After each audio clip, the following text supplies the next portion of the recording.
Alright, so there are tons of videos out there on throwing knives and different styles of throwing and things like that.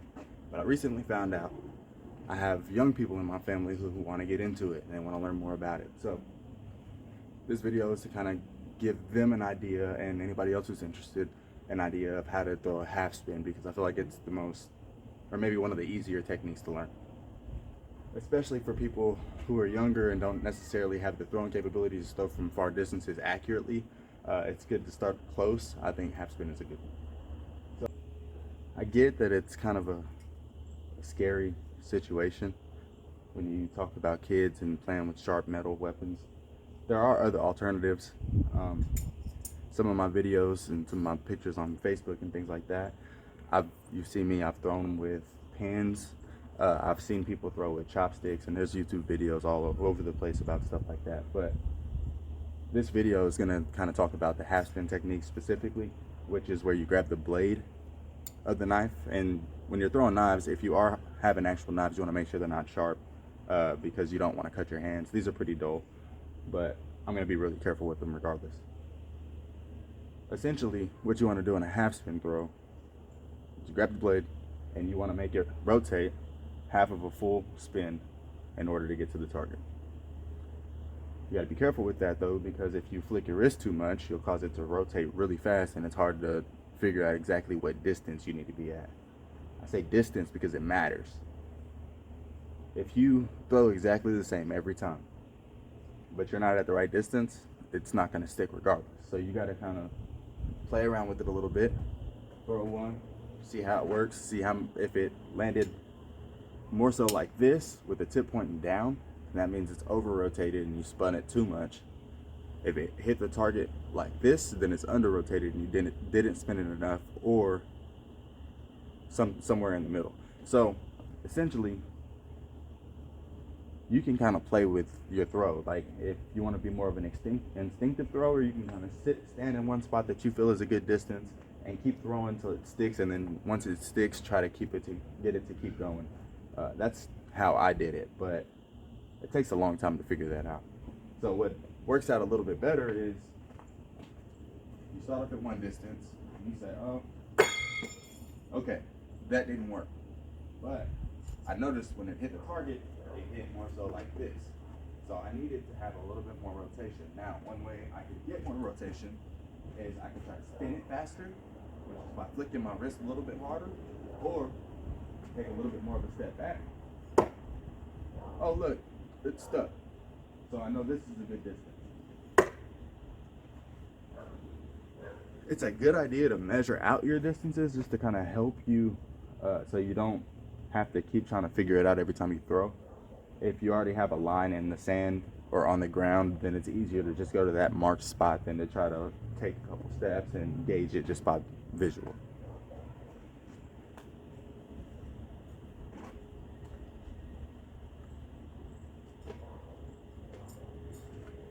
I've talked about in one of my past videos ways to extend the half spin. One way to do that is by putting your finger on the spine, which is the skinny part on the back of the knife as you throw it. And I'm not exactly sure of the physics behind it or the scientific reason behind it, but I think what it is, regardless, it slows down the spin. So instead of me throwing from here and getting a good stick, if I put my finger on the spine, it's going to slow that spin down, and it didn't rotate nearly enough to be able to make it work.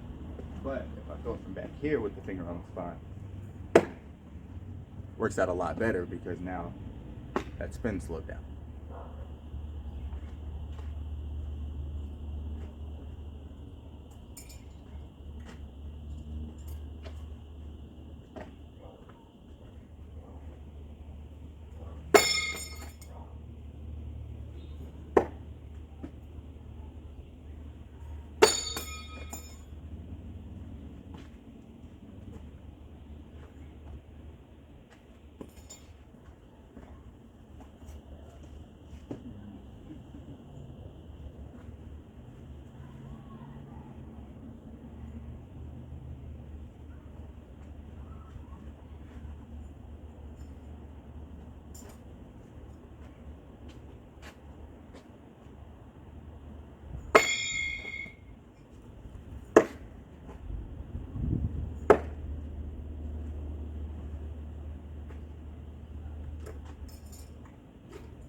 really want to emphasize that this technique applies to all different kinds of things. It's not just knives.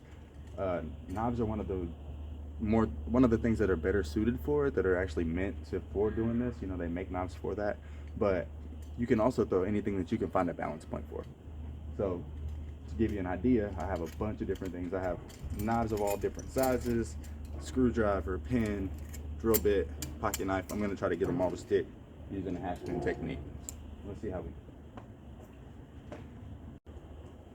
Also, keep in mind, longer things, they take longer to make that half spin.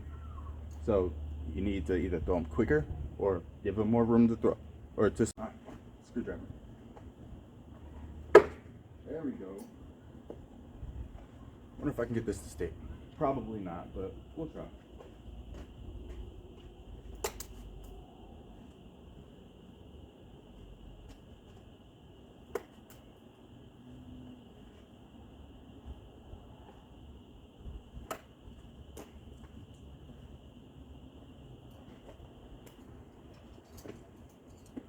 All right, turns out a pin's too light for that. I kind of figured that would be the case, but it would have been really cool if I could have got it to stick.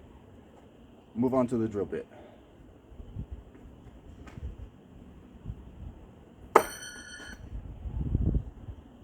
That's another thing to keep in mind. Whenever you're throwing at these hard targets with light things, the chances that it'll bounce back, there's a decent chance. So you want to be really careful. Which is another reason why I advocate for younger people maybe using something other than metal. I mean, I don't have a problem with them using metal knives as long as it's supervised and things like that. With my nephews, we throw with metal knives, but you got to be really careful about how you do it. Here we go. Dragon Bolt, cheap throwing knife I got off of Amazon. Works generally the same thing. It's a longer one, so we'll take a little bit step back. Here we go. This is Smith & Wesson Bullseye. I think it says Bullseye on it, so I'm just going with that.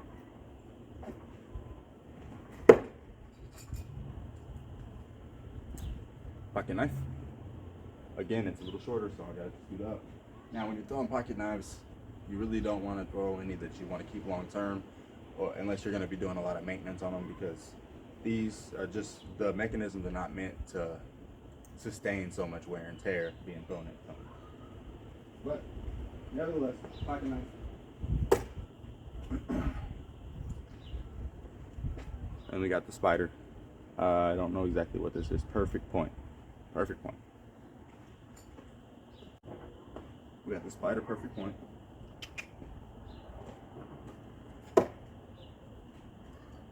And then my baby, my H-Jet thrower.